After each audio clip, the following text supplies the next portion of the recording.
না পর্যন্ত জুলাই ঘোষণাপত্র এবং জুলাই সনদ জারি হবে ততক্ষণ পর্যন্ত আমাদের শান্তিপূর্ণ অবস্থান অব্যাহত থাকবে ইনশাআল্লাহ। 2024 সালে আমাদের উপর কি ধরনের গণহত্যা পরিচালিত হয়েছে, আমরা রাস্তায় এই বিরোধকে ভয় না পেয়ে গণতন্ত্রের জন্য, বাঙালির স্বাধীনতার জন্য, বাংলাদেশের সকল শ্রেণী পেশার মানুষের স্বাধীনতার জন্য বুক চেপিয়ে দাঁড়িয়েছিলাম। আমরা রাষ্ট্রের জন্য শহীদ হয়েছি, বন্ধুত্ব বরণ করেছি, হাত পা চোখ হারিয়েছি। যে রাষ্ট্রের জন্য আমরা শহীদ হলাম, যে রাষ্ট্রের জন্য আমরা বন্ধুত্ব বরণ করলাম, সেই রাষ্ট্রের প্রধান দায়িত্ব কর্তব্য হচ্ছে আমাদের সকল দায়িত্ব গ্রহণ করা, আমাদের নিরাপত্তা নিশ্চিত করা এবং আমাদের রাষ্ট্রীয় মর্যাদা এবং সম্মান সুপ্রতিষ্ঠিত করা। আমি সরকারকে বলতে চাই, আপনি বারবার প্রতিশ্রুতি দিয়েছেন, প্রতিশ্রুতি রক্ষা করতে পারেন নাই।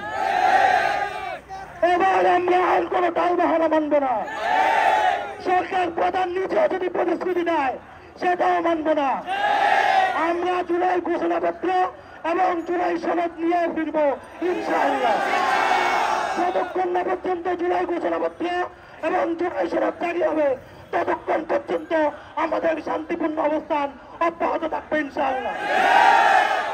আমরা এখন সরকারের কাছে আমাদের পক্ষ থেকে সনদের মধ্যে আমাদের স্বীকৃতি, আমাদের পুনর্বাসন এবং রাষ্ট্রের পক্ষ থেকে রাষ্ট্রের অঙ্গীকার এবং ন্যায় বিচারের দায়বদ্ধতা কিভাবে উপস্থাপন করবে তার একটা নমুনা উপস্থাপন করব।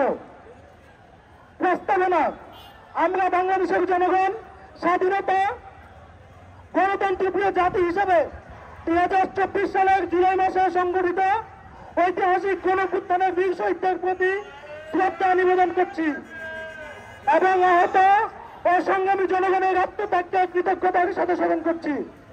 তাদের রক্ত, ত্যাগ, সাহসিকতার বিনিময়ে নতুন করে উন্মোচিত হয়েছে স্বাধীনতা, গণতন্ত্র এবং ন্যায়ের পথ। এই সনদ আমাদের অঙ্গীকার,